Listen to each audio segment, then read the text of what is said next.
Day 24 of OMAD diet, and today's weight is 76.8. I assembled vegetables and rice and made fried rice out of it. It was good. I also added some protein to it separately.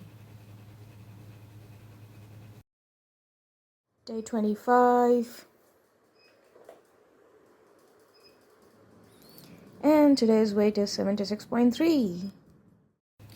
I'm happy that the weight has gone down. It's just that I don't have much energy to cook, so this is what I had: chips and some almond milk. Day 26 of OMAD diet. 76.3 kilograms again. I had something super simple. I ate congee with some turmeric in it,